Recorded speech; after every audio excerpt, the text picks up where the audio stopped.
اعوذ باللہ من الشیطان الرجیم بسم اللہ الرحمن الرحیم الحمدللہ رب العالمین الصلاۃ والسلام علی اشرف الانبیاء والمرسلین سیدنا و نبینا ابی القاسم محمد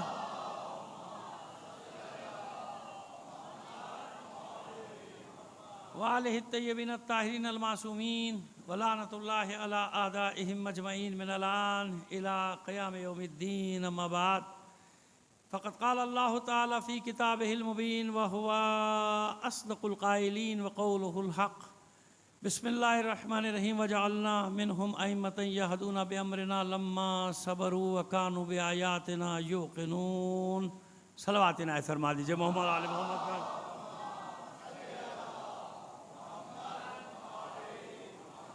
بس 1-2 منٹ حلب دستور، کیونکہ یہ آخری تاریخیں ہیں اس عشر محرم کی، تو تکرار کر رہا ہوں پھر ایک مطلب کی، تاکہ اور ذہنوں میں بیٹھتا چلا جائے۔ جس نے کل آواز نہ سنی وہ آج آواز سن لے کہ ہمارے مرکزی جلوسوں کا آغاز ہو چکا الحمدللہ۔ آج بھی بہت سارے جلوس اپنی منزلوں تک پہنچ چکے، بہت سارے ابھی راستے میں ہیں اور بہت سارے ابھی برآمد ہوں گے، جیسے یہاں سے بھی برآمد ہوگا۔ تو پورے شہر میں اب یہ جلوسوں کا سلسلہ ہے۔ پھر کل کا جلوس ہے نشتر پارک کا، اور پھر پرسوں کا جلوس ہے۔ تو ایک ہی درخواست ہے آپ سے، اور جہاں تک آواز جائے گی، اور یہ آواز سب جگہ جا رہی ہے، پورے پاکستان میں جا رہی ہے، تو یہ صرف کراچی کے مومنین سے نہیں بلکہ پورے پاکستان کے مومنین سے گزارش ہے کہ ڈسپلن، نظم و ضبط، اپنے حواس پہ قابو۔ سب سے بڑی چیز انسان کی آزادی کی امتحان ہوتا ہے مشکل میں، جب مصیبت پڑتی ہے نا، پھر انسان کے اعصاب کا معلوم ہوتا ہے کتنے مضبوط اعصاب کا معلوم، کتنے مضبوط اعصاب کا مالک ہے۔ دنیا کی قوموں کے امتحان ایسے ہی ہوتے ہیں، مشکلات بھی تو ہوتے ہیں، اچھا تھوڑی گزر جاتا۔ اللہ اسی کو امتحان میں ڈالتا ہے جس کو پسند کرتا ہے۔ یہ قرآن کا دستور بتا رہا ہوں آپ کو، سنت الہی بتا رہے ہیں، ایسے کہ نہیں کوئی جملہ ہے، کوئی نہیں، قرآن کا دستور، وہ موضوع نہیں ہے۔ ورنہ کتنی آیات میرے سامنے تو ذہن میں ایک دم آ گئی کہ بغیر امتحان کے اللہ نہیں، جن کو پسند کرتا ہے نا، خاص طور پہ مومنین کو پروردگار کوئی منصب دیتا ہی نہیں جب تک امتحانات کی بٹی سے نہ گزارے، کسی کو بھی نہیں دیتا، پہلے بھی عرض کر چکا ہوں۔ تو لہٰذا آپ سے درخواست ہے تمام پاکستان میں جہاں جہاں تک ہماری آواز سنی جائے گی، کیونکہ ہمارے برادران یہ چینل والے، میٹرو چینل والے، اللہ ان کو سلامت رکھے، جہاں پتہ نہیں کیا کیا آل فال ہم چینلوں پہ دیکھا کرتے ہیں۔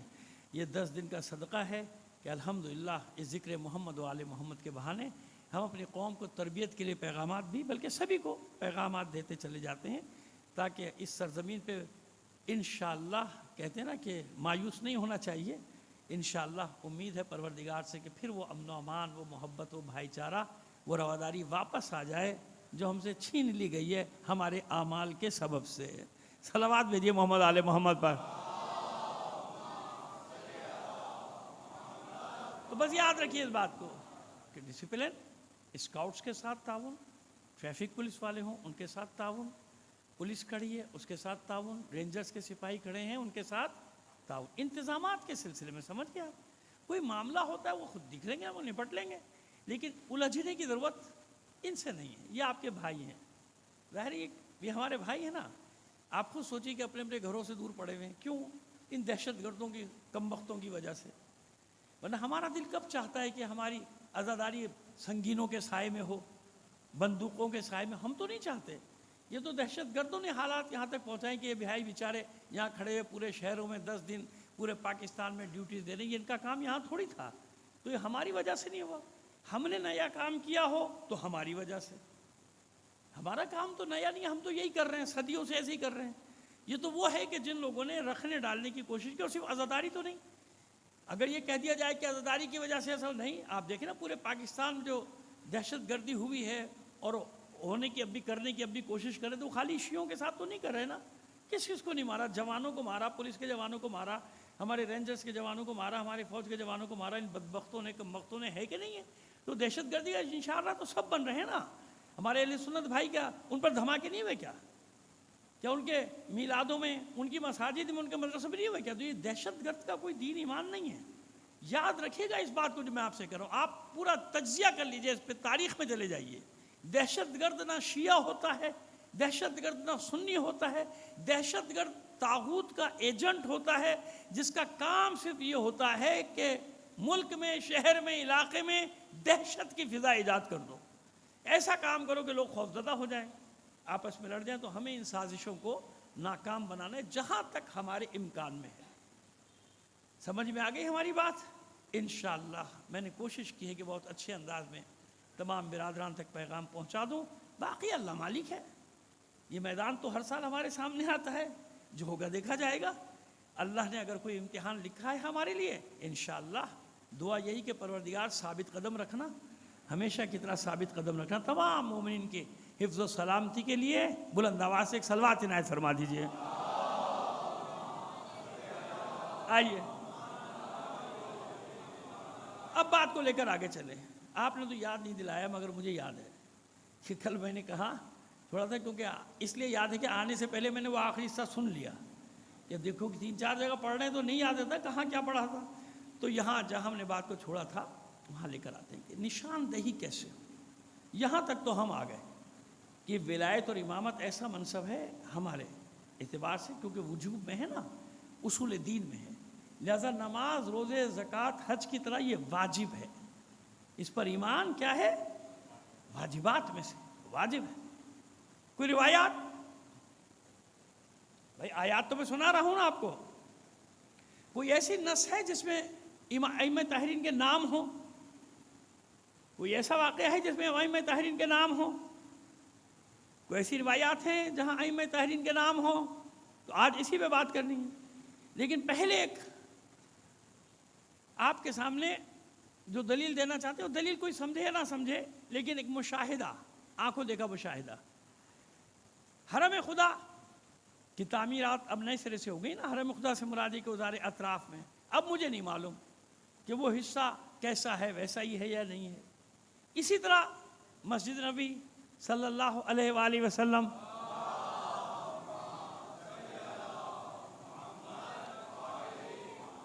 تو وہ ایک حصہ عثمانیوں کے زمانے کا تعمیر کیا ہوا جس کی دیواریں وہ لال رنگ کی ہیں، یعنی مسجد کے بالکل، یعنی پہلا حصہ ہے نا، کئی حصے ہیں اور نشانیاں لگی ہوئی ہیں حضور کے زمانے کی مسجد۔ پھر اس کے بعد جو توسیع ہوئی خلفائے راشدین کے زمانے میں، اس حصے کی نشان لگا ہوا کہ وہ ہے۔ پھر اس کے بعد بنی عباس کے زمانے میں توسیع ہوئی، اس کا بھی نشان لگا ہوا کہ یہاں تک ان کے زمانے میں۔ پھر جو عثمانیوں نے بنائی تھی اس کے زمانے میں، جو درمیان میں جو ہے نا بنی عباس کے زمانے کی، یہ حصہ تعمیر تو ہوتا رہا لیکن اس میں تبدیلی نہیں کی گئی تھی، ترکوں نے بھی کوئی تبدیلی نہیں کی تھی۔ تو اس میں مستند یعنی معتبر اور مشہور اصحاب کرام کے نام لکھے ہوئے ہیں۔ میں نے کہا مجھے اب نہیں معلوم، کیونکہ میں آخری بار 2013 میں غالباً گیا تھا، جب حج پر گیا تھا۔ اس کے بعد الحمدللہ وہاں بھی پابندی لگ گئی، وہ جہاں جاتا ہوں پابندی لگ جاتی ہے، پتہ نہیں کیا میرے ساتھ مسئلہ ہے۔ صلوات بھیجیے محمد آل محمد پر۔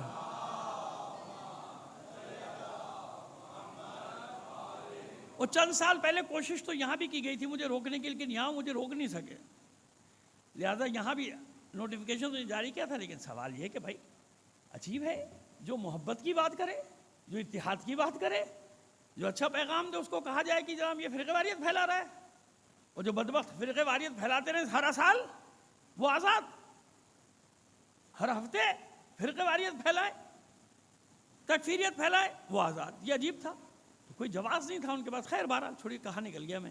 تو 2013، لیکن ہو کیا کروں، کیا تقریر کرتے کرتے نامعلوم کتنی باتیں ذہن میں آتی چلی جاتی ہیں، فی البدی وہ میں روکتا نہیں زبان کو کہ چلو اب آ گئی زبان پہ تو کہہ ڈالو۔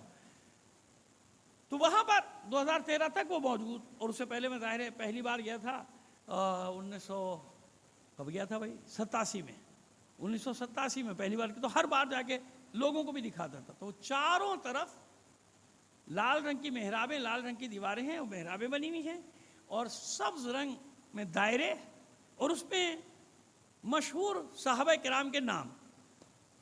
اگر پرانی فلمیں کوئی نکالے گا، محنت کرے گا نا، تو میری بات کی تصدیق خود کر دے گا۔ اور مجھے یقین ہے کہ میری یہ بات سننے کے بعد ہمارے سوشل میڈیا کے وہ جوان جو اچھے کام کرتے ہیں، بجائے کہ خواہ مخواہ کی ٹینشن پھیلائیں، جو اچھے کام کرتے ہیں وہ اس کام پہ لگ جائیں گے کہ چلو مولانا نے یہ بات کی، تو ظاہر فلمیں تو موجود ہیں نا، مسجد نبی کی تقریباً اب تو 60-70 سال کی فلمیں موجود ہیں، تو کہیں نہ کہیں وہ اس مسجد کے وہ حصے کی ملے گی۔ اب اس کو آپ اسپاٹ کرتے جائیے، روکتے جائیے۔ تو اس لیے بتا رہا ہوں کہ جو بات میں کرنے جا رہا ہوں، کوئی یہ نہ کہے کہ اب یہ کہہ رہے ہیں ہم کیسے مانیں، فرقہ جعفری والے کہہ رہے ہیں، یہ جعفری کہہ رہے ہیں تو شیعہ کہہ رہے ہیں۔ نہیں نہیں بھائی، نہیں، ایسا نہیں تھا۔ اور پرانے علماء ہر مکتب کے تائید کریں گے. ممکن ہے کہ اب بھی ہو، لیکن میں آپ کی ضمانت نہیں لے رہا نا، کیونکہ مجھے ہو گیا بھائی 9-10 سال ہو گئے گئے ہوئے، پتہ نہیں کیا کیا کمٹمنٹ ہو گیا، اب بھی ہیں، بتا رہے ہیں ہمارے بھائی کہ اب بھی ہیں. تو اب دیکھیے کتنی بڑی بات ہے، پورے 12 اماموں کے نام ان محرابوں پہ لکھے ہوئے ہیں. اب بتائیے مجھے آپ، ہاں یہ ضرور ہے کہ ایک ساتھ نہیں لکھے، سمجھ گئے آپ؟ ایک ساتھ لکھیں گے تو ہر ایک کی نظر پڑے گی، علی، حسن، حسین، زین العابدین، محمد باقر، ہے نا. تو لہذا گیپ کے ساتھ، مطلب مولا عارفان کا نام، پھر 2-4 نام، پھر حسن، شہزادے حسن کا نام، امام حسن کا نام، پھر 2-4 کے نام، پھر امام حسین کا نام، یوں ہوتے ہوتے ہوتے آخری میں المہدی، پورے 12 اماموں کے نام. صلوات بھیجیے محمد آل محمد. اور تمام ہمارے دیگر فقہا بھی، دیگر مکاتب کے فقہا بھی اس کی گواہی دیں گے. انہوں نے دیکھا کہ میں جو بات کہہ رہا ہوں، میں اسی لیے میں کہتا ہوں کہ دیکھیے میری ہر بات ریکارڈ ہو رہی ہے. وہ زمانہ نہیں کہ آپ کی جو مرضی آپ آل فال کہہ کے چلے جائیں، کون پوچھ رہا ہے کہ ہاں ہے کہ نہیں ہے، دیکھا ہے کہ میں تو اس لیے بات کر رہا ہوں. وہ چیلنج ہے، اگر کوئی غلط ثابت کرنا چاہتا ہے آئے غلط ثابت کر دیں. 12 اماموں کے نام، پورے 12 امام. کیوں بھائی؟ دیکھیے اگر صحابہ کرام کے نام لکھنا مقصود تھا تو بھائی امام مولا عارفان ٹھیک، امام حسن کو چلو شامل کر لے، امام حسین کو. وہ چوتھے امام کا سلسلہ تو بات کا، وہ کیوں آیا؟ وہ کس لیے لکھے گئے؟ اس کا مطلب یہ نہیں، مطلب یہ ہے کہ یہ ہستیاں ایسی ہیں، اور ان کو وہاں بھی یہی کہا جاتا ہے ائمہ اہل بیت. کیا کہا جاتا ہے؟ اور وہ کلپ بھی آئی ہوئی یہاں کے بہت بڑے بیچارے مفتی کی، بعد میں سنا کہ وہ اندر بھی ہو گیا اسی چکر میں، کیونکہ اس کو لائیو بلایا تھا، وہ سمجھے تھے بھئی ہماری بات کریں. اس نے کہا نہیں خبردار، یہ ائمہ اہل بیت ہیں اور ان کو ہم بھی مانتے ہیں، اور ہم نہیں مانیں گے تو یہ ہو جائے گا وہ جگہ. وہ پریشان ہو کے کہہ رہا ہے کہ آپ کیا کہہ رہے ہیں، آپ کیا آپ شیعہ ہو گئے؟ اس کو خدا کے بندے شیعہ ہونے کا کیا تعلق ہے؟ یہ ہیں، اگر تم نے نہیں پڑھا تو کیا کروں؟ اچھا یہ ہر زمانے میں ہوا. علی ایک بات اور یاد آ گئی مجھے، ہر زمانے میں ایسا ہوا کہ وہاں بھی اگر کسی نے اہل بیت کی محبت کا اعلان کیا، اس کو پکڑ لیا گردن سے، تو کیوں کر رہا ہے؟ کیا تو رافضی ہو گیا؟ دیکھیے دماغ، پروپیگنڈا مشینری کیسی ہوتی ہے؟ پروپیگنڈا مشینری یہ ہوتی ہے کہ اہل بیت کے محبت کرنے والوں کو کیا کہہ دیا جائے؟ رافضی. حالانکہ رافضی تو بالکل الگ شعبہ ہے نا بھائی، سب جانتے ہیں، ہمارے دیگر مکاتب کے لوگ بھی جانتے ہیں بھائی رافضی اور ہے، شیعہ اور ہے. لیکن نہیں، پروپیگنڈا لوگوں کو بہکانے کے لیے رافضی. تو سنیے، امام شافعی علیہ الرحمہ، پورا نام ہے امام ابو عبداللہ محمد ابن ادریس شافعی. شافعی کیوں؟ کیونکہ شافع ان کے پردادا کا نام ہے، بلکہ پردادا کا بھی نہیں، دادا کے دادا کا نام ہے شافع. اور کیونکہ وہ بہت بڑی ہستی تھے، شافع ابن صائب کے بیٹے تھے. صائب کون؟ اب سنیے آپ. چلیے اب بات شجرے کی آگے تو بتا ہی دیں، ہمارے اہل سنت بھائی کو بھی فائدہ ہو جائے گا. جنہیں نہیں معلوم، ظاہر چینل پہ جا رہے ہیں نا، سب کو اچھا لگے گا کہ بھائی ہم پڑھ کے آتے ہیں. جب بیٹھتے تو ایسا نہیں ہے کسی شخصیت کو خواہ میں کیوں غیر محترم قرار دیں، ہم اس کا پورا شجرہ بھی بتانا چاہتے ہیں. صلوات بھیجیے محمد آل محمد پر. ان کے دادا کے، امام شافعی کے دادا کا نام ہے شافع ابن صائب ابن یزید یزید نہیں، سمجھ گئے؟ کیونکہ لکھا ایک کی طرح جاتا ہے نا، تو کبھی یزید کو یزید اور یزید کو یزید پڑھ دیا جاتا ہے، تو یہ الگ الگ معنی الگ الگ ہے دونوں کا. تو شافع ابن صائب ابن یزید ابن ہاشم ابن عبد المطلب. سمجھ میں آیا؟ تو یہ فخر سے ممکن ہے کہ یزید کے نام میں ہمیں تاریخ میں اختلاف ہو کہ جناب ہاشم کا کوئی بیٹا یزید تھا یا بھتیجا تھا، جو بھی، لیکن بہرحال یہ ان کا شجرہ ہے جو بڑے فخر سے لکھا جاتا ہے، اور سب یہ لکھتے ہیں کہ یہ ہاشمی النسب تھے. کیا تھے جناب امام شافعی علیہ الرحمہ؟ ہاشمی. صلوات بھیجیے محمد آل محمد پر. اور اچھا وجہ کیا ہے بتانے کی، تاکہ آپ کو بھی معلوم ہو جائے کہ ان کے دادا کے جو والد تھے نا، صائب ابن یزید ابن ہاشم، یہ صائب وہ تھے کہ جنگ بدر میں بنی ہاشم کا پرچم ان کے ہاتھ میں تھا. اب ہمارے یہاں پریشان ہو جاتے ہیں لوگ کہ علمدار تو علی تھے، پرچم تو علی کا. تو خدا کے بندو، تھوڑا سا ذہنوں کو کھول کے رکھا کرو. دیکھیے یاد رکھیے، جب جنگ ہوتی ہے نا، ایک لشکر جب جاتا ہے اس میں مختلف کمپنیاں ہوتی ہیں نا، کمپنیاں، ریجمنٹ، بریگیڈ. ہر ریجمنٹ کی پہچان ہوتی ہے، یہ تو آپ اب بھی آزما سکتے ہیں. ہر ریجمنٹ کی ایک پہچان کیا ہوتی ہے؟ اس کا علم. ہر ریجمنٹ کا الگ علم ہوتا ہے تاکہ پہچانا جائے یہ ریجمنٹ کون سی ہے، ریجمنٹ کون سی ہے، یہ بریگیڈ کون سی ہے. سمجھ؟ تو پہلے زمانے میں جب جنگیں ہوتی تھی تو قبائل آتے تھے نا، ہر قوم اپنے قبیلے میں آتی تھی، ہر سپاہی اپنے قبیلے کے بڑے کے پیچھے آتے تھے. لہذا جب لڑائی ہوتی تھی تو قبیلے تھے نا الگ الگ، کہ جیسے آپ جب اور جنگوں کا حال پڑھیں گے کہ بنی شاکر کے قبیلے نے حملہ کیا، پھر اس کے بعد بنی اسد والوں نے حملہ کیا مختلف جنگوں میں، تو یہ کیا تھا؟ قبیلے. تو پہچان کے لیے ہر قبیلے کا ایک پرچم ہوتا تھا. اب سمجھ میں آئی بات؟ ہر قبیلے کا ایک. اچھا اتفاق دیکھیے آج ہے بھی علمدار کا ذکر اور علمدار کی بات بھی آ گئی. صلوات بھیجیے محمد آل محمد پر. اتفاق. یقین مانے، یقین مانے، یہ مطلب فی البدی میرے دماغ میں آیا ہے، مجھے پڑھنا بھی آگے کچھ اور ہے فی البدی، اور شاید ایسے ہی لگ رہا ہے کہ علمداروں کے ذکر سے بات شروع ہو، علمدار کے ذکر پہ ختم ہو. ایک اور صلوات بھیج دیجیے محمد آل محمد پر. تو وہ پرچم، تو ہر ریجمنٹ کا ایک ایک پرچم ہوتا تھا. سمجھ گئے آپ؟ یہ ان کے علم کہلاتے تھے. علم ہر قبیلے کے ایک نشانی، تاکہ جب وہ حملہ کرے تو معلوم ہو جائے کہ فلاں قبیلے نے اب حملہ کیا، اب فلاں قبیلے کے سپاہی آگے بڑھے. پھر ان سب سے ملا کے ایک ہوتا تھا رعیت جنگ. سمجھ گئے آپ؟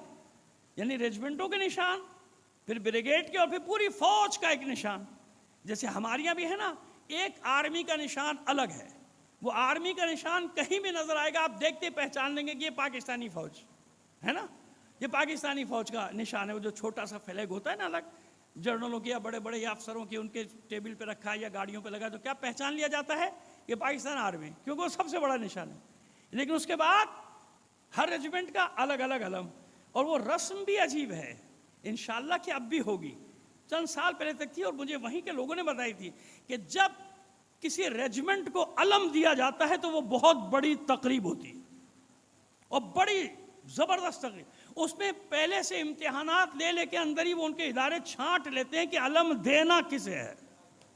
یہ بڑی بات ہے کہ علم دینا ہے. اور علم، بیٹا آرام سے بیٹھ جائیں آپ لوگ تو مجھے آسانی ہو جائے گی. میں تو بچے اچھے لگتے ہیں آگے بیٹھے ہوئے، لیکن یہ جو اچھل پھاند کرتے ہیں یہ بڑا مشکل ہو جاتا ہے. صلوات بھیجیے محمد آل محمد پر. سمجھ میں آئی بات؟ تو میں نے عرض کیا کہ پہلے کچھ دنوں تک تھا، اب نہیں معلوم بھائی ہوتا ہے نہیں ہوتا. کوئی کہا کہ کہتے نہیں جی نہیں ہوتا، ہم تو کل شریک تھے اس رسم میں، تو میں بھی کہہ رہا ہوں مجھے اب کا نہیں پتا، لیکن چند سال پہلے تک تھا. اور کیونکہ مجھے دکھایا، انہیں نے بتایا کہ یہ ہوتا ہے کہ جب پرچم دیا جاتا ہے تو پرچم دینے سے پہلے علمداروں کی تاریخ بتائی جاتی ہے. عجیب ہے یہ تاریخ. بتایا جاتا ہے کہ علم تجھے ایسے ہی نہیں دیا جا رہا، یہ علم جعفر طیار کے ہاتھ میں تھا، یہ علم حمزہ کے ہاتھ میں تھا، یہ علم عبداللہ کے ہاتھ میں تھا، یہ علم علی کے ہاتھ میں تھا، یہ علم کربلا میں پہنچا عباس علمدار کے پاس، تاکہ اس کو جوش دلایا جا سکے کہ جس کے ہاتھ میں علم ہے ہوشیار رہنا، یہ علم شبیہ ہے، تو بھی شبیہ ہے علمدار کی. یہ ہے علم. سمجھ گیا؟ یعنی ہر ایک کا نشان الگ الگ. اور پھر رعیت جنگ. رعیت جنگ یعنی پورے لشکر کا ایک نشان. یہ جو پورے لشکر کا ایک نشان ہوتا تھا نا، یہ علمدار تھا علی، یہ علمدار ہوتے تھے جعفر طیار، یہ علمدار ہوتے تھے حمزہ، جن کے ہاتھ میں رعیت جنگ. تو اب کہیں علمداروں کے نام سنے تو پریشان نہ ہوا کریں. سمجھ گئے؟ تو وہ جو بنی ہاشم کا قبیلہ تھا، ان میں کون تھا علمدار؟ صاحب. یہ تاریخ بتا رہے ہیں، ممکن ہے اختلاف ہو سکتا ہے نا، تاریخی باتیں وہ قرآن کی آیت تو نہیں، لیکن جو ہے میں تو وہی بتاؤں گا. خیانت تو نہیں کروں گا نا کہ لکھا انہوں نے کچھ ہے میں اپنی طرف سے کچھ پڑھنا شروع کر دوں. نہیں بھائی، ان کا ہے، انہوں نے لکھا ہے تو حق ہے کہ بیان کیا جائے. تو صاحب جو تھے وہ کون تھے؟ علمدار. صاحب ابن یزید ابن ہاشم ابن عبد المطلب. تو اس حساب سے امام شافعی کون ہوئے؟ ہاشمی. ہاشمی النسب. اور اس پہ فخر بھی کرتے تھے کہ میں ہاشمی النسب ہوں، امام شافعی. اب بات میں کیا کرنے جا رہا تھا کہ جس نے بھی اہل بیت کا ذکر کیا اس کی مصیبت آ گئی. ان کے بہت اشعار ہیں جو مجھے یاد ہیں، لیکن ہر مجلس یعنی ایک مجلس وہ سارے اشعار کی متحمل نہیں ہو سکتی. صرف 3 چھوٹی بحر کے، مختصر بحر کے آپ کی خدمت پہ اشعار پیش کرتا ہوں. اور یہ ظاہر ہے کہ آواز بھی سب جگہ جاری ہے، اور اگر غلط ہوں گے تو کوئی بھی مجھے پکڑ لے گا کہ ہمارے امام نے تو یہ نہیں کہا، آپ نے کیسے کہا. نہیں، دیوان شافعی وہیں کا چھپا ہوا ہے. اتفاق سے میرے پاس جو نسخہ ہے وہ تو میں خرید کے بھی مکہ معظمہ سے لایا ہوں. دیوان امام شافعی یہاں بھی مل جائے گا، آپ کتاب خانوں پہ جا کے دیوان. اور جب میں شعر پڑھوں گا اور آپ میں شوق پیدا ہوگا، کتاب بھی خرید لیا کرو اللہ کے بندو. بڑی مہنگی ہے، اور سم مہنگی نہیں، موبائل مہنگا نہیں، یہ مہنگا نہیں ہے سب، کتاب بڑی مہنگی ہے، کتاب سے پتہ نہیں کیا مطلب، کتاب بڑی مہنگی، یہ نہیں لیں گے سب، تو موبائل میں کچھ نہیں ہے، موبائل میں، سمجھ گئے؟ کتاب کتاب ہمیشہ کے لیے کتاب ہے، ایک بار انہیں نے وائرس ڈالا، سب موبائل دھرا کا دھرا رہ گیا، جاہل ہو گئے آپ، کیونکہ آپ تو 2 اور 2 جمع 4 بھی ڈھونڈتے تھے موبائل میں، ہمیں تو زبانی پہاڑے یاد تھے، اب اسے پہاڑے پوچھو کہتا پہاڑا ہوتا کیا ہے، پہاڑ کا مذکر ہے کہ مؤنث ہے نا، اسے کیا پتا پہاڑا کیا ہوتا ہے، ہم نے تو پہاڑے یاد کیا، تو 20 تک پہاڑے یاد کرائے جاتے تھے، اس میں اتنے ٹرینڈ ہو جاتے تھے کہ جناب آگے ضرورت ہی نہیں، پھر 27 کا بھی پہاڑا ہو تو ہم ذہن میں کر لیتے تھے، اور آج تک کر لیتے ہیں، بھائی اتنا پڑھے لکھے نہیں لیکن تھوڑے بہت تو پڑھے لکھے ہیں نا اسکول میں، تو آج تک یاد ہے، نقش ہے سارا، اب اس کو انگریزی میں ٹیبلز کہتے ہیں، وہ انگریزی کے ٹیبل بھی نہیں یاد اسے، کیوں؟ وہ کمپیوٹر نکالو، موبائل نکالو کر لو، تو اس موبائل میں اگر وائرس آ گیا تو جاہل ہو گیا، کیونکہ تیری ساری دنیا تو اس میں وہ یہی کریں گے، 1 منٹ میں سسٹم جام کریں گے، آپ جاہل، کچھ بھی نہیں آپ کے پاس، نمبر بھی نہیں، جو ڈائری میں لکھتے تھے، ڈائری کا زمانہ ختم ہو گیا، اب تو نمبر بھی نہیں، بھائی کہاں سے نمبر لاؤں کسی کا، سمجھ میں آ رہی ہے بات؟ کتاب کتاب کتاب، سب چیز ختم ہو سکتی ہے، کتاب نہیں، کتاب قیامت تک کے لیے محفوظ ہے، صلوات بھیجیے محمد آل محمد پر۔ آئیے اب امام شافعی، اتنا مضبوط حوالہ دے دیا میں نے آپ کو کہ کہیں سے بھی آپ جا کے دینی کتب خانے سے کہیں گے دیوان امام شافعی، تو وہ نکال کے آپ کو دے دے گا، یا کہہ دے گا میرے پاس نہیں، فلاں کتاب خانے میں، کیونکہ ختم ہو جاتے ہیں نا، ایڈیشن ختم ہو جاتے ہیں، تو اس میں وہ آخری دیوان میں بالکل آخری صفحے سے پہلے، یعنی آخری اشعار سے پہلے صفحہ نمبر بتانے کا یوں فائدہ نہیں کہ مختلف چھپے ہیں، کہیں کچھ کسی صفحے کوئی نمبر ہے، میرے پاس جو اس میں صفحہ نمبر 96، دوسرے کا ممکن ہے 50 صفحہ نمبر، شعر سن لیجئے، اضافی مجلس نذکر علیاً وصبتہ و فاطمۃ الزکیہ یقالو تجاوزوا یا قوم ھذا فھذا من حدیث الرافضیہ برئت الی المہیمن من اناس یرون الرفض حب الفاطمیہ۔ ابھی سناتے ہیں آپ کو اردو ترجمہ اس کا، ابھی تو میں خود کیف کر رہا ہوں نا، خود کیف لے رہا ہوں اس شعر کے، امام شافعی علیہ الرحمہ، اور میرے ضرور شافعی نہیں تمام اہل سنت برادران خوش ہو رہے ہوں گے کہ میں حوالہ وہیں کا دے رہا ہوں، اضافی مجلس نذکر علی، جب بھی میں کسی محفل میں مجلس میں علی کا ذکر کرتا ہوں، امام شافعی فرماتے ہیں اضافی مجلس نذکر علی وصبتہ و فاطمۃ الزکیہ، جب کسی محفل میں صبتہ یعنی حسن حسین صبتین سے وہ ہے نا ہائی کی طرف اضافہ ہو گیا، جب کسی مجلس میں ذکر کروں علی کا، حسن کا، حسین کا، فاطمہ زکیہ کا، یقالو تجاوزوا یا قومی ھذا فھذا من حدیث الرافضیہ، تو ایک قوم چلانے لگتی ہے کہ تم متجاوز ہو گئے، تم آگے بڑھ گئے، یہ جو تم کہہ رہے ہو یہ تو رافضیوں کا قول ہے، امام شافعی اپنے شعر میں کہہ رہے ہیں، پھر میں کہہ رہے ہیں یقالو تجاوزوا یا قوم ھذا، بس جب میں ذکر کرتا ہوں علی کا، فاطمہ کا، حسن کا، حسین کا، ایک گروہ چلانے لگتا ہے، چیخنے لگتا ہے کہ تم متجاوز ہو گئے، تم آگے بڑھ گئے، کیونکہ جو تم کہہ رہے ہو یہ رافضیوں کا قول ہے، یہ رافضیوں کی حدیث ہے۔ اب تیسرے شعر میں کہتا ہے برئت الی المہیمن من اناس، اے گواہ رہنا میں پناہ میں جاتا ہوں اللہ کی، یا یوں کہیے کہ اللہ کی بارگاہ میں بری و ذمہ ہوں ان لوگوں سے، برئت الی المہیمن من اناس، میں ان لوگوں سے اللہ کی بارگاہ میں بری ہوں، یعنی میرا کوئی تعلق نہیں ان لوگوں سے، یرون الرفض حب الفاطمیہ، جنہیں آل فاطمہ کی محبت رفض نظر آتی ہے۔ امام شافعی علیہ الرحمہ، میں الگ ہوں، اور الگ بھی جو شعریں سنائیں گے آپ کو، فلیشہد الثقلان انی رافضی، وہ والے شعر بعد میں سنائیں گے، زندگی رہی کل آپ کو سنا دیں گے، امام شافعی کے کہتے ہیں اگر گواہ ہے نا، اگر رفض ہے اہل بیت کی محبت، یہی مطلب یہاں بھی ہے، جو لوگ کہتے ہیں کہ یہ ہے، تو پروردگار میں تیری بارگاہ میں ان قوم سے بری، ان لوگوں سے بری، یعنی میرا ان سے کوئی تعلق نہیں، جنہیں فاطمیوں کی محبت رفض نظر آتی ہے۔ یا فاطمیہ قافیے کے حساب سے محض جناب فاطمہ مراد نہیں بلکہ آل رسول مراد ہے، قافیے کی وجہ سے فاطمیہ کہا گیا، یعنی یہ فاطمی یعنی آل محمد، جنہیں آل محمد کی محبت رفض نظر آئے، میرا ان سے کوئی تعلق نہیں۔ اب آپ نے دیکھا ایک امام ہے، ایک مکتب کا امام، مسلک کا امام، شافعی مسلک کا امام. کون سا امام؟ مسند احمد حنبل کے شروع میں لکھا ہے. اور وہ کون؟ امام احمد بن حنبل. وہ مسند حنبل کے بانی، وہ خود ایک فقہ کے امام حنبلی، امام احمد بن حنبل. امام شافعی وہ ہیں کہ امام احمد بن حنبل کہتے ہیں کہ اگر مجھے شافعی کی مجلس نہ ملی ہوتی، میں اس کے درس میں نہ بیٹھا ہوتا، تو میں نے کچھ بھی نہ سیکھا ہوتا. مان لی امام احمد بن حنبل کی، مان لی تو اور بھی مان لو نا. جب اور کوئی کہتا نظر آئے کہ یہ 2 سال جو میں نے جعفر صادق کی شاگردی میں گزارے یہ نہ ہوتے تو میں ہلاک ہو جاتا.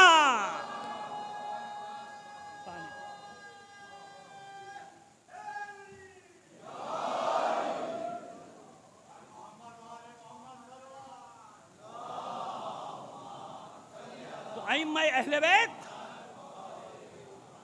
محض ہمارا عقیدہ نہیں، تھوپ دیا گیا ہے سب جگہ.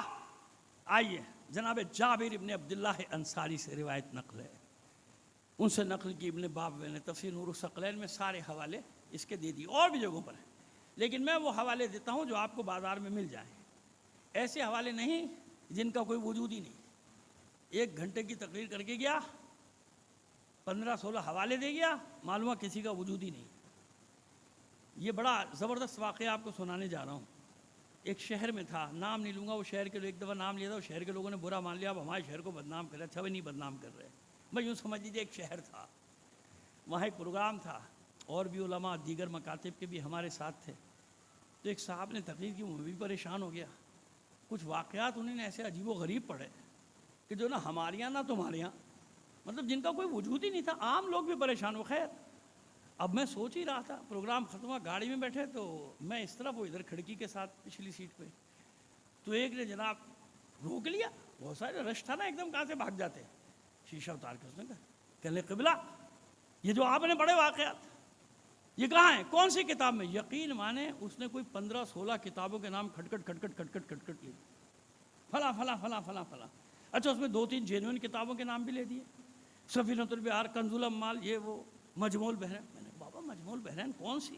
ایک تو لغت کی ہے، دوسری پتہ نہیں کون سی تفسیر یہ اٹھا لایا.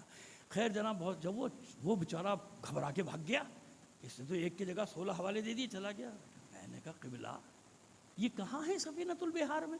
ہے ہی نہیں، نہ کنز الاموال میں. آپ ٹھٹائی دیکھیں جناب اور اس کی ہمت دیکھیں. جانتے ہیں اس نے مجھے کیا جواب دیا؟ کہتا جب میں نے نہیں پڑھی تو یہ کہاں سے پڑھے گا جا کے.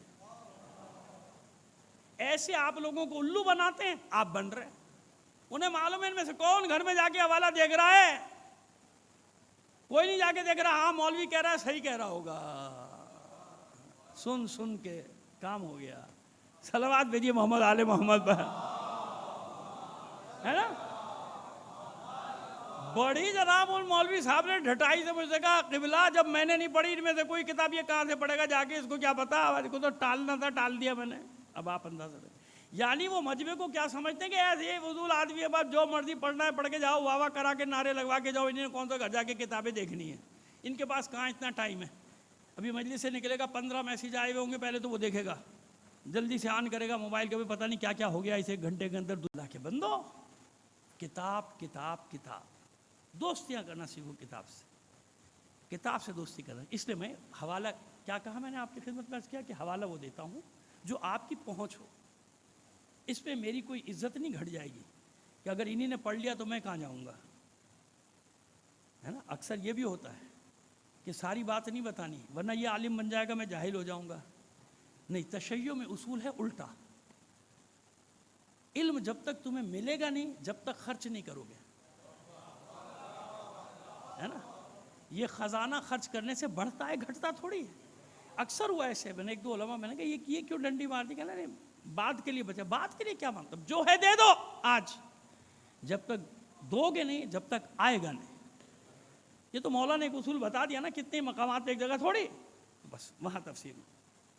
ان جابر ابن عبداللہ، جابر ابن عبداللہ فرماتے ہیں لما انزل اللہ عز وجل علی نبیہ محمد المصطفیٰ صلی اللہ علیہ وآلہ وسلم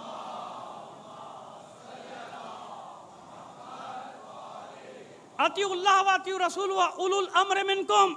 وَأُولِي الْأَمْرِ مِنْكُمْ فَقُلْتُ، تو میں نے پوچھا، اللہ کے رسول سے پوچھا، عرفنا اللہ ورسولہ، اے اللہ کے رسول ہم اللہ کو بھی پہچان گئے، رسول کو بھی پہچان گئے، فمن اولو الامر الذین قرن اللہ طاعتہم بطاعتک، اے اللہ کے رسول اللہ سمجھ میں آ گیا، رسول بھی سمجھ میں آ گیا، بس یہ اولو الامر کون لوگ ہیں؟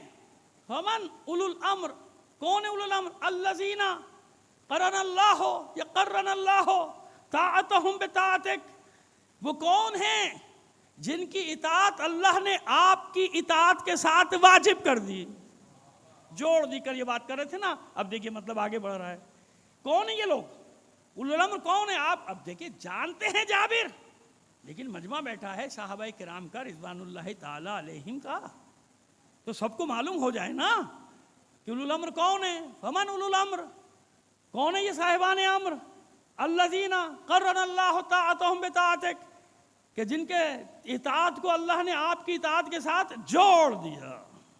فقال النبی، تو نبی فرماتے ہیں، ہم خلفائی و ائمۃ المسلمین، وہ میرے خلیفہ ہیں اور ائمۃ المسلمین، یعنی جتنے بھی مسلمان ہیں وہ سب کے امام ہیں، من بعدی، وہ سب کے سب میرے جانشین خلفاء، یعنی میرے جانشین، میرے وارث، وہ 12 خلفاء والی روایت ہر جگہ موجود ہے، نام پورے کسی کو نہیں مل رہے، نام پورے کسی نے کچھ 12 لکھے، کسی نے کچھ 12 لکھے، کسی نے بنی امیہ کے اچھے چھانٹ کے کچھ اچھے، کچھ بنی عباس کے چھانٹ کے پورا ٹوٹل کیا 12 کا، کسی نے بنی امیہ کی 12 بنا دیے کہ بھئی یہ 12 خلیفہ، اب اس میں ایسے کہ خود بھی بعد میں ان کو شرمائیے کس کا نام لکھ دیا بنے بھائی، جب دوسروں نے ٹوکا کہ یہ کس کو لیا ہے بھائی، تو بیچ میں یہ کہاں سے آ گیا، جیسے ہمارے یہاں آج آ جاتے ہیں نا کہ کچھ پتہ نہیں چلتا ان کا بھئی ہیں کون، کس جنس کے آدمی ہیں، یہ پتہ نہیں چلتا آدمی ہیں کہ کیا ہے۔ صلوات بھیجیے محمد آل محمد پر۔ تو ایسے آئے بنو عباس میں اور بنی امیہ میں عجیب و غریب قسم کے بھی خلیفہ آئے تھے نا بعض اوقات والے، ان کو کندھوں پہ بٹھا کے لایا جاتا تھا، کندھوں پہ آتے تھے وہ کسی اور کے، اور سالے چھوڑیے، بچے جوان، میری بہنیں مائیں سب بیٹھی، میں کیا بتاؤں تاریخ میں کیا کیا طوفان بدتمیزی ہے، ہمیں تمیز سے بھی بات کرنے کی اجازت نہیں، اور وہاں ساری باتیں بدتمیزی سے لکھ دی ہیں، آپ لوگوں نے خود مشکل ہماری کر دی ہے۔ صلوات بھیجیے محمد آل محمد پر۔ بس یہ امت میں میرے وارث، میرے خلیفہ ہوں گے، وائمۃ المسلمین، اور یہ مسلمانوں کے ائمہ۔ تو پوچھا جناب جابر نے، وہ کون ہوں گے آپ کے بعد، ان کے نام کون سے؟ نام پوچھے جناب جابر ابن عبداللہ انصاری رضی اللہ تعالیٰ عنہ۔ خیر ہمیں رضی اللہ تعالیٰ عنہ کہنے کی ضرورت نہیں پڑتی، ہمارے دل گواہی دیتے ہیں کہ ہم صحابی کو کیا سمجھتے ہیں۔ ہاں، اور جہاں دل میں چور ہوتا ہے یہ مشکلات آتی ہیں، ہم تو سیدھا کہہ رہے ہیں جناب جابر ابن عبداللہ انصاری، بس ہمیں تو اتنا معلوم ہے کہ خاندان رسالت کا غلام ہے۔ کیا ہے؟ خاندان رسالت کا، بس جب خاندان رسالت کا غلام ہے تو ہمارا آقا ہے، ہمارے سر کا تاج ہے۔ صلوات عنایت فرمائیے محمد۔ آئیے اب نام بتائے، پورے 12 نام لکھے، اولہم علی، ان ائمہ مسلمین کا پہلا علی، ثم الحسن، ثم الحسین، ثم علی بن الحسین، ثم محمد ابن علی المعروف فی التوراۃ بالباقر وَسَتُدْرِكُهُ، یا جابر بتایا ان میں سے پہلا علی، دوسرا حسن، تیسرا حسین، چوتھا زین العابدین، اب نام صرف القاب لے رہا ہوں، چوتھا محمد ابن علی جو توریت میں باقر کے نام سے مشہور، سَتُدْرِكُهُ، ان قریب تیری ملاقات ہوگی جابر، یہ 5 میں سے یعنی باقر سے، فَإِذَا لَقَيْتَهُ فَقْرَؤْهُ مِنِّي السَّلَامِ، اے جابر جب تو اس 5 میں سے ملے محمد باقر سے تو اس کو میرا سلام پہنچا دینا۔ صلوات بھیجیے محمد آل محمد پر۔ فَإِذَا لَقَيْتَهُ فَقْرَؤْهُ مِنِّي السَّلَامِ، اسے میرا سلام دینا۔ ثم الصادق، یعنی جعفر صادق، ثم الموسیٰ ابن کاظم، ثم علی ابن موسیٰ رضا، ثم محمد ابن علی، ثم علی ابن محمد، ثم حسن ابن علی، ثم الحجۃ القائم. یہ آخری پورے 12 اماموں کے نام بتانے کا، ثم الحجۃ القائم ابن حسن ابن علی، یعنی حسن ابن علی کا بیٹا حجت خدا، جس کا نام میرے نام پہ، جس کی کنیت میرے نام پہ، اللہ مشرق اور مغرب کو اس کے لیے مسخر کر دے گا، یعنی اس کی زیر سلطنت کر دے گا. اس کے لیے غیبت ہے، اور ایسی غیبت کہ لوگ امامت پہ ثابت قدم نہ رہ سکیں گے. علی کے شیعہ تمہارا منصب دیکھو، خدا کی قسم کیا مرتبہ ہے علی کے چاہنے والوں کا. لوگ اس پہ ثابت قدم، اتنی لمبی ہو جائے گی غیبت کہ ڈگمگا جائیں گے، ثابت قدم نہیں رہیں گے، سوائے ان لوگوں کے جو امتحان میں پورا اترتے ہوں گے. یعنی جو امتحان میں اترتے ہوں گے انہیں کبھی بھی اس کی غیبت میں شک نہیں ہوگا. تو خدا کا شکر ادا کرو کہ ایسے گروہ سے تعلق ہے جسے زمانے کے امام کے وجود پہ ایسا ہی یقین ہے جیسے کہ وہ ظاہر میں ہے. سمجھ میں آ گئی بات؟ صلوات بھیجے محمد. بس سمیٹ رہے بیان، سمجھ میں آ گئی بات؟ یہ ہے امام، یہ غیبت. پھر جابر کہتے میں نے پوچھا اللہ کے رسول، وہ جب غیبت کا زمانہ ہوگا کہ غائب رہ کے کوئی فائدہ پہنچے گا شیعوں کو؟ کوئی منفعت ہوگی شیعوں کی؟ اللہ کا رسول فرماتے ہاں کیوں نہیں، بالکل ایسے فائدہ اٹھائیں گے شیعہ جیسے کہ وہ ظاہر ہوگا. کیسے؟ بالکل اس طرح جب سورج بادلوں کے پیچھے چلا جائے فائدہ دیتا ہے کہ نہیں دیتا؟ ویسے ہی فائدہ دیتا ہے. یاد رکھ، یہ ایک جملہ ہے بس، اس پہ آپ غور کرتے رہیے. جیسے سورج جب بدلیوں میں چھپ جائے جب بھی فائدے پہنچا رہا ہوتا ہے. جو تھوڑا سا بھی فزکس وغیرہ پڑھا ہو اسے پوچھ لیے گا کتنے فائدے پہنچاتا ہے بادل کے پیچھے جا کے. بالکل ایسے فائدے پہنچائے گا. غیبت میں بھی ایسے لہٰذا یقین کامل رکھنا، آئے گا ضرور آئے گا. کیوں؟ میں نے عرض کر دیا کسی مولوی کا وعدہ تھوڑی ہے، کسی سیاستدان کا وعدہ تھوڑی ہے، یہ اللہ کا وعدہ ہے. بقیت اللہ خیر لکم ان کنتم مومنین. یہ وہ بقیت اللہ ہے جسے اللہ کے رسول نے یاد کیا. تمام روایات ہماری ہوں یا ان کی، یاد کیا ہے مہدی کو. اللہ کے رسول نے صرف یاد نہیں کیا بلکہ اکثر روایات تو خود رسول سے ہیں نا. اللہ کے رسول نے خود بیان کیا تفصیل سے نشانیاں. ہمارے برادران کی کتب میں کتنی نشانیاں آپ ٹی وی پہ بھی سنتے رہتے ہیں نا، کتنی نشانیاں بیان کی، سب رسول نے بیان کی ہے نا. تو مہدی کا ذکر ہر ایک کی زبان پہ. اسی مہدی کا ذکر ہے کربلا میں، حسین نے یاد کیا. کب ظہور کرے گا ہمارا قائم، اور کب اس خون ناحق کا انتقام لیا جائے گا. اب آپ یاد دلا دیں تو اچھا، نہیں تو یہ انتقام خون پر کل انشاءاللہ مجھے پڑھنا ہے. یاد دلا دے گا کوئی آتے جاتے، انتقام خون ایک لفظ کہہ دے گا تو مجھے یاد آ جائے گا کل مجھے یہ پڑھنا ہے. ابھی ہم نے کیا ذکر کیا کہ جب ریجمنٹ کو علم دیا جاتا ہے نا تو علمداروں کی تاریخ بتائی جاتی ہے، اور آخر میں ختم کہاں کیا جاتا ہے؟ عباس علمدار. عباس علمدار کیوں؟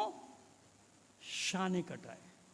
اس سے پہلے جعفر طیار آئے. پورا خاندان علمداروں کا خاندان ہے نا، پورا خاندان جسے اللہ نے 2 پر دیے ہیں 2 بازوں کی جگہ، جن سے وہ پرواز کرتے ہیں جنت میں. اس لیے جعفر طیار. اور یہ اتنی بڑی ہستی ہے، یاد رکھیے ائمہ طاہرین جب اپنے فخر بیان کرتے تھے نا تو جعفر طیار کا نام ضرور لیتے تھے. ہم کون؟ ہم میں جعفر طیار ہے. جعفر طیار ہم میں، حمزہ ہم میں. یہ بنی ہاشم جب اپنا فخر بیان کرتے تھے. یہ ہے علمداروں کی تاریخ. پس منزل کی طرف آ گیا میں. جس سے ساری دنیا مرادیں مانگے نا اس کا نام ہے علی. جس سے ساری دنیا مرادیں مانگے اس کا نام ہے علی، اور علی کی مراد کا نام ہے عباس. علی کی مراد کا نام ہے عباس.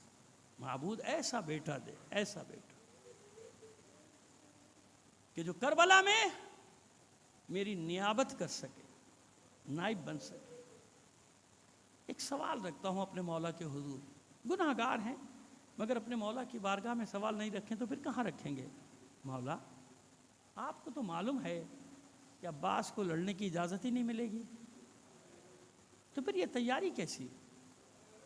یہ جو واقعات ہیں آپ کے بچپن کے، کیا آپ مناقشہ بھی کر رہے ہیں اپنے بابا سے ایک باغ کی رکھوالی پر، اور جناب وہ شانوں پہ سر پہ پانی بھی لے کر آ رہے ہیں مسجد میں؟ یہ تو جوانی کا واقعہ ہے، ظاہر ہے جب علی خطبہ دے رہے ہیں کوفے میں تو ایسا تھوڑی کہ عباس بھائی، اکثر ہمارے ذاکرین محبت میں صحیح لیکن پڑھ جاتے ہیں کہ چھوٹے سے عباس، نہیں چھوٹے سے عباس تھوڑی تھے، اس پاس اس جوان ہیں، 15-16 سال کے ہیں جب مولا کائنات کوفے کے ممبر پہ خطبہ دیتے تھے نا، جوان ہے، صفین میں جنگ لڑی ہے بھائی، صفین میں حصہ لیا ہے نا علی نے، عباس نے، لیکن بات اتنی ہے کہ میں غلام ہوں حسین کا، قمر آپ بیٹھیے پانی میں لاؤں گا، یہ سارے واقعات ہیں نا۔ تو مولا کہاں جنگ کہاں کریں گے عباس؟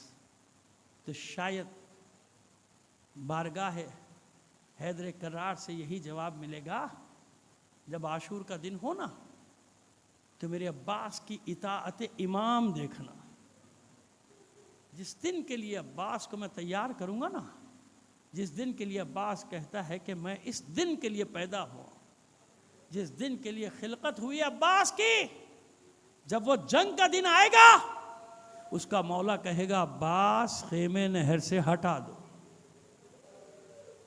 اب کوئی عام بہادر انسان، شجاع پہلوان ہو، طاقتور ہو، لڑنے کی طاقت بھی رکھتا ہو، بھلا وہ مانے گا؟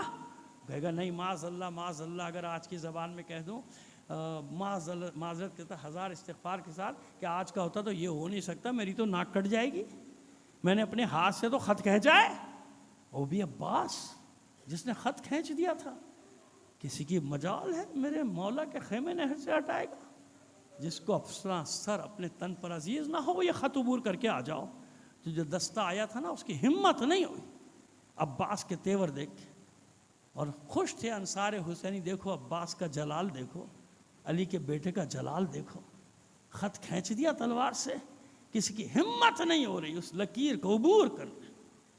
حسین بھی مسکرا مسکرا کر دیکھ رہے ہیں اپنے بیٹے کو۔ یہاں ہمارے نادان دوست کہوں گا، ہمارے بھائی ہیں، ہمارے بھائی ہیں، غور نہیں کیا پڑھ دیتے ہیں، اکثر پڑھ دیتے ہیں کہ عباس اتنے غیظ میں تھے، اتنے جلال میں تھے کہ حسین کو پیغام بھجوانا پڑا، خیمے میں زینب غضب ہو گیا، عباس کو جلال آ گیا، اور جناب ثانیہ زہرا کو پیغام بھیجنا پڑا، عباس اگر خیمے نہ ہٹائے تو میں خیمے سے باہر آ جاؤں۔ نہیں نہیں نہیں، عزادارو کیسی بات کر رہے ہیں؟ اپنے بھائیوں سے بھی کہہ رہا ہوں کہ ایسے جملے نہ ادا کیا کرو، انصاف سے بتاؤ، کربلا میں خواتین میں زینب اور مردوں میں عباس سے زیادہ کوئی جانتا ہے، معرفت امام رکھتا ہے؟ امام ہے حسین، امام ہے عباس کا، اور عباس علی کا بیٹا۔ زیارت جناب عباس میں نہیں پڑھتے اطیع اللہ و اطیع رسول، بولی لہم، وہاں بھی تو یہی ہے، اطاعت حسین اطاعت علی، وہ پورے زیارت کے جملے ہیں، اب ذہن میں اس وقت میرے نہیں آ رہے، ہمیشہ پڑھتا رہتا ہوں۔ خیر، سمجھ میں آ گئی بات؟ بس مطیع اللہ ولرسولہ ولامیر المومنین والحسن والحسین، اے وہ عباس جس نے اللہ کی اطاعت کی، رسول کی اطاعت کی، علی کی اطاعت کی، حسن کی اطاعت کی، حسین کی اطاعت کی۔ سمجھ میں آ رہی ہے بات؟ بہت جلال میں عباس۔ حسین نے مسکرا کے اپنے شیر کو دیکھا، اس کے جلال کو دیکھا، دیکھو میرے شیر کا غیظ و غضب، اس لشکر کو بھی دکھایا ہو کہ دیکھو یہ ہے میرا عباس، کسی کی ہمت نہیں کہ اس طرف آ جائے۔ لیکن پھر حسین آگے بڑھے اور اپنا بایاں ہاتھ عباس کے دائیں شانے پہ رکھ دیا اور ایک جملہ کہا، بس عباس ابھی جنگ نہیں کرنی، خیمے ساحل سے ہٹا لو، بس۔ یہ کس کا ہاتھ ہے؟ عباس نہیں جانتے کہ یہ میرے مولا حسین کا ہاتھ ہے؟ عباس کو نہیں معلوم کہ میرا امام ہے حسین، میرا آقا ہے، میرا سید ہے، میرا سردار ہے، اس کی اطاعت مجھ پر واجب۔ یاد رکھیے روایت میں یہی ہے کہ عباس نے نگاہیں زمین میں گاڑ دیں اور ایک جملہ کہا، میرے مولا تیرا یہ غلام تیرے ہر حکم کی اطاعت کرے گا۔ یہ الگ بات کہ نظریں اٹھائیں نہیں کیونکہ شدت ضبط سے جو آنسو آئے ہیں کہیں میرا مولا حسین نہ دیکھ لے. وہی شمشیر جسے عباس نے خط کھینچا تھا خیموں کی تنابوں کو کاٹنا شروع کر دیا, منتقل ہو گئے. اطمینان ہے عباس کو, کوئی بات, جب جنگ ہوگی ساری حسرتیں نکال لوں گا. کہاں کہاں کی حسرتیں عباس کے دل. جنگ شروع ہوئی, عباس کو بلایا گیا. خوش ہو گئے عباس کہ اب میرا مولا مجھے جنگ کی اجازت دے گا, میں میدان میں جاؤں گا. علم دے دیا ہاتھ. عباس قلب لشکر میں کھڑے ہو جاؤ, تم علمدار ہو. سمجھ گئے عباس کہ ابھی جنگ کی اجازت نہیں. صبح سے لے کے قرب عصر تک عباس اپنے ایک ایک سپاہی کو گھوڑے سے گرتے دیکھتا رہا اور اپنے مولا کے ہاتھوں پہ اس کے لاشے کو آتے ہوئے دیکھتا رہا.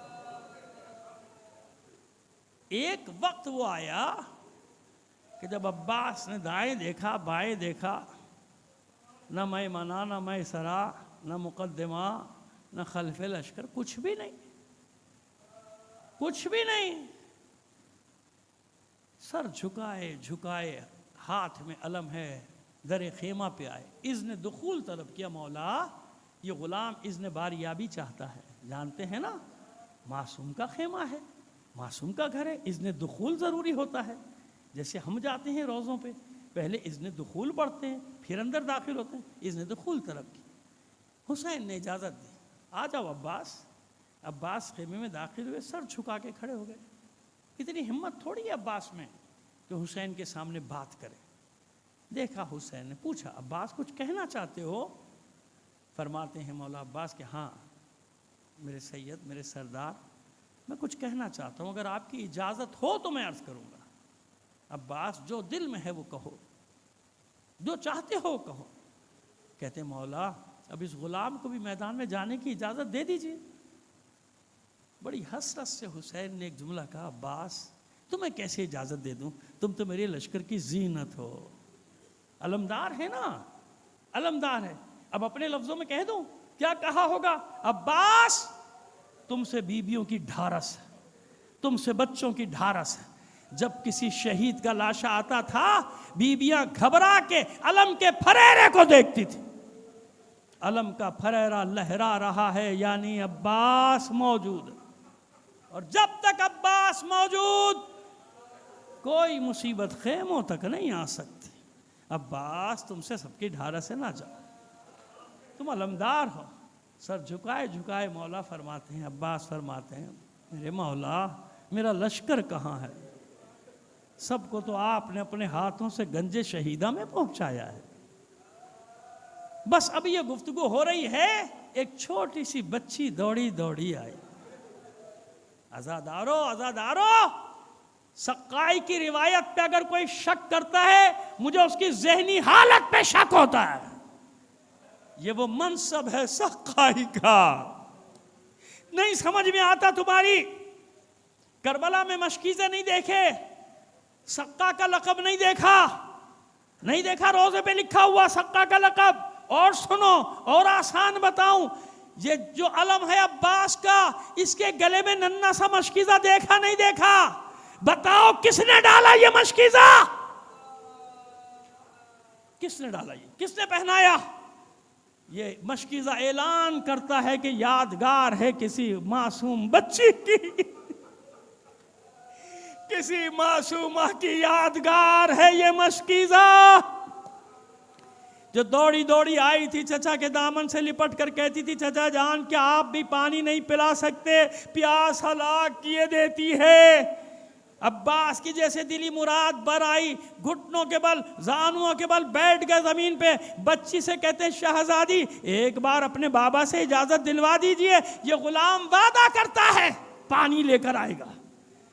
اور اگر میں جملہ یوں کہوں تو عجب نہ ہوگا کہ عباس نے یوں کہا ہوگا شہزادی اجازت دلوانا آپ کا کام, علقمہ کو کھینچ کے آپ کے قدموں میں پھینک دینا عباس کا کام.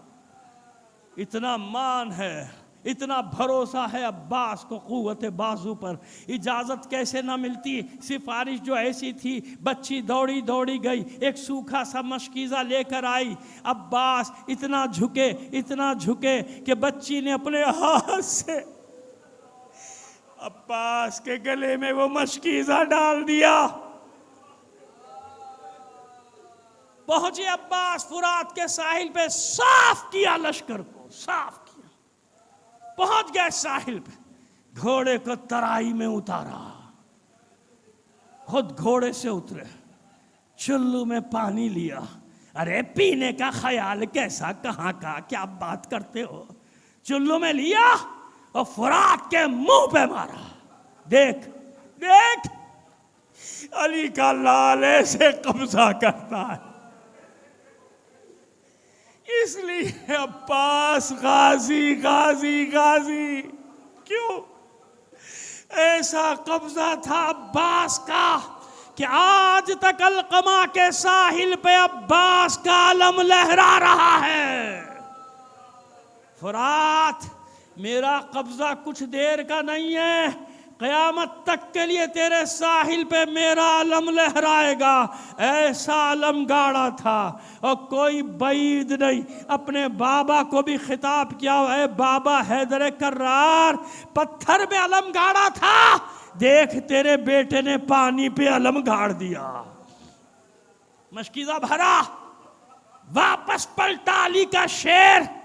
حسین ایک بلند مقام سے دیکھ رہے ہیں، عباس نظر نہیں آتے مگر علم تو نظر آ رہا ہے نا۔ دیکھا علم تیزی سے خیمہ گاہ کی طرف بڑھتا چلا آ رہا ہے۔ پھر حسین نے دیکھا کہ علم کی آنے کی رفتار کم ہوئی اور کم ہوئی۔ پھر حسین نے دیکھا کہ علم کبھی دائیں جاتا ہے کبھی سمجھ گئے نا؟ ارے عباس راستہ بنانے کی کوشش کر رہا ہے، کبھی ادھر کبھی ادھر۔ پھر حسین نے دیکھا کہ ایک مقام پہ علم جھکا مگر اٹھ گیا۔ سمجھ گئے حسین میرے شیر کا ایک بازو قلم ہو گئے۔ کچھ دیر علم ڈگمگایا، پھر جھکا مگر پھر اٹھ گیا۔ حسین نے جان لیا میرے شیر کا دوسرا بازو بھی قلم ہو گئے۔ پس کچھ دیر علم لہرایا، تھر تھر آیا، اس کے بعد جب تیسری بار ٹھنڈا ہوا پھر اٹھ نہ سکا۔ کیوں؟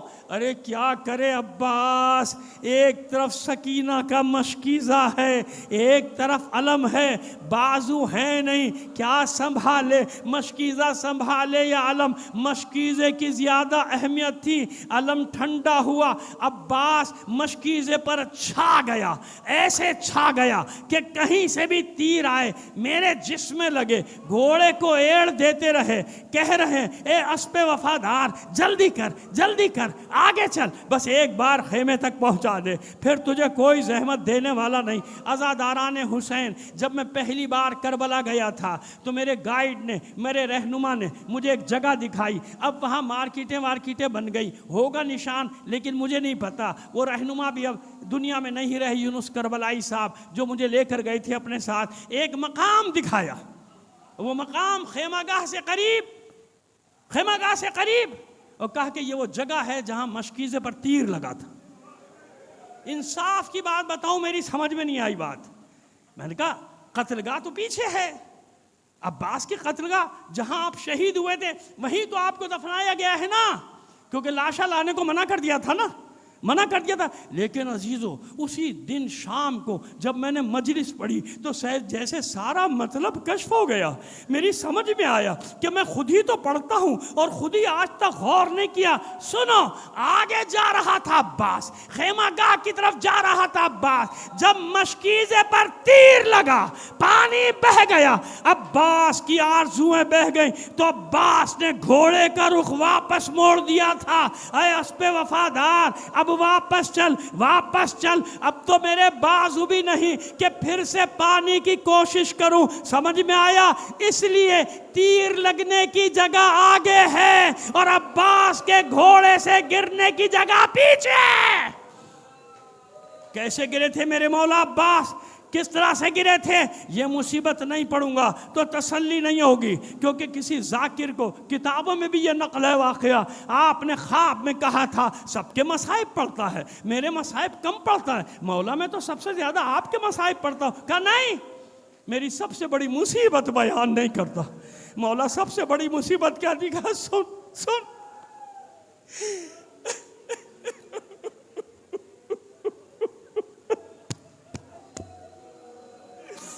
سن، جب میرے بازو قلم ہو چکے تھے، مشکیزے سے پانی بہہ چکا تھا، چاروں طرف سے تیر سنسناتے ہوئے آتے، میرے جسم میں پیوست ہوتے چلے جا، ایک ملعون نے ایسا تیر مارا میری آنکھ میں پیوست، میں بڑی اذیت میں تھا، میں بڑی تکلیف میں تھا، میں نے سر کو جھٹکے دے کر چاہا یہ تیر نکال دوں، نہ نکال سکا، میں نے کٹے ہوئے بازوؤں کو جوڑ کر چاہا یہ تیر کھینچ لوں، نہ کھینچ سکا، میں نے ساری طاقت جمع کی، زانوؤں کو فضا میں بلند کیا، تیر کو درمیان میں لے کر کھینچنا چاہتا تھا، ایک ملعون نے ایسا گرز مارا تھا،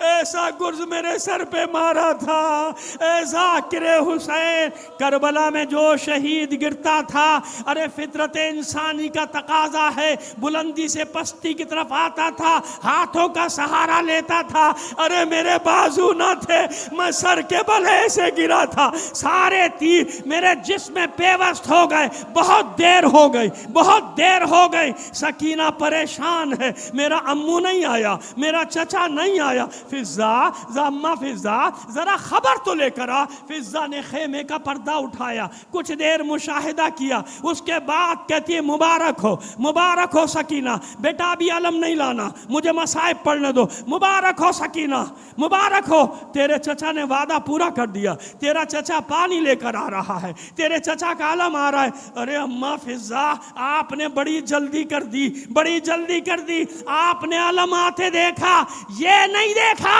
کہ وہ علم عباس کے لہو میں غرق ہے، وہ علم عباس کے لہو میں غرق ہے۔ پس سکینہ نے تو اتنا سنا کہ میرا چچا آ رہا ہے، دوڑنا شروع کیا، ایک خیمے سے دوسرا خیمہ، دوسرے خیمے سے تیسرا خیمہ، آوازیں دیتی جاتی ہے، آؤ بچوں آؤ، اپنے اپنے کوزے لے کر آؤ، میں نہ کہتی تھی میرا چچا ہے عباس، وہ دیکھو میرے چچا کا علم آ رہا ہے، یعنی بچوں کے لیے عباس پانی لے کر